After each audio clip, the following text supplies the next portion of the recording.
কথা আমার লোক আমি কিন্তু আমি 3টা মায়ের দিকে তাকায় ভালো লাগছে। হ্যাঁ স্যার আগে করছি টুকটি একটু গাঞ্জা মাঞ্জা বেচছি স্যার অন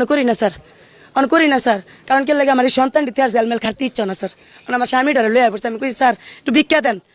আগে তো মনে করেন একটা কি করছি অনেক ভালো এবার সুযোগ দিবেন স্যার আমি জেলমেল খাইতে ভালো গেছি স্যার আমার সেই দেন আমার ফুলের মতো 3টা মাইয়া স্যার আর মা এই যে আমার সন্তান পেটের সন্তান স্যার আমার মায়াটি কিছু তুই অন করতে ইচ্ছা না স্যার আমার না পারে একটা পেটের সন্তান স্যার আমি অনেক কিচ্ছু করতাম না স্যার কারণ কি করতাম না জানেন আমার 4টা সন্তানের দিকে তাকে মাইসে স্কুলে গেলে অনেক খারাপ করবো আমি স্যার করতাম না। আপনারা সবাই জানেন আমরা সেনাবাহিনী বিভিন্ন সময় বিভিন্ন ধরনের গোয়েন্দা সূত্রের মাধ্যমে যে তথ্য পেয়ে থাকি আমরা হচ্ছে এই সোর্স থেকে বিভিন্ন তথ্য নিয়ে আমরা এক জায়গায় আমাদের অপারেশন কমপ্লিট করছি এবং বিভিন্ন ধরনের নেশা জাতীয় দ্রব্য সহ দেশি অস্ত্র এবং এ ধরনের ইকুইপমেন্ট হচ্ছে আমরা ক্যাপচার করছি। এর ধারাবাহিকতায় আমরা গতকাল রাতে আনুমানিক 3:30 দিকে বর্তমানে টঙ্গী এলাকার কেরানির ট্যাগ এই বস্তিতে হচ্ছে আসি এবং আমাদের অভিযান তখন থেকেই শুরু হয়েছে। স্টিল নাও আমরা হচ্ছে এই অভিযান অনগোয়িং এবং আশা করছি আগামী 1.5 থেকে 2 ঘন্টা আমরা এটা কন্টিনিউ করব। আপনাদের জানার জন্য বলছি এটা বেসিক্যালি আমরা হচ্ছে যৌথ বাহিনী যেমন হচ্ছে আর্মি, তারপর র্যাব, গাজীপুর পুলিশ, তাছাড়া হচ্ছে ডগ স্কোয়াডের আমাদের কিছু সদস্য আছেন, প্লাস তাদের হচ্ছে বেশ কিছু ইকুইপমেন্ট আমাদের সাথে আছে এবং এর ভিত্তিতে আমরা এখন পর্যন্ত বিপুল পরিমাণে নেশা জাতীয় দ্রব্য এবং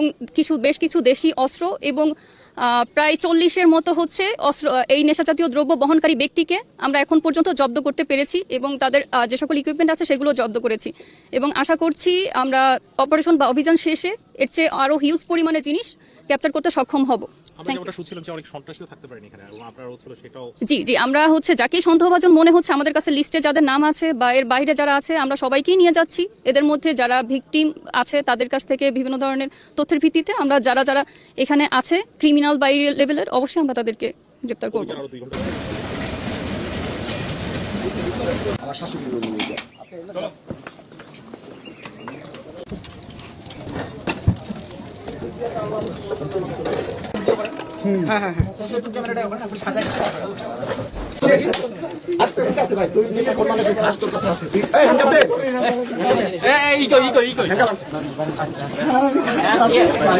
একজন ধরে নিয়ে বের করো।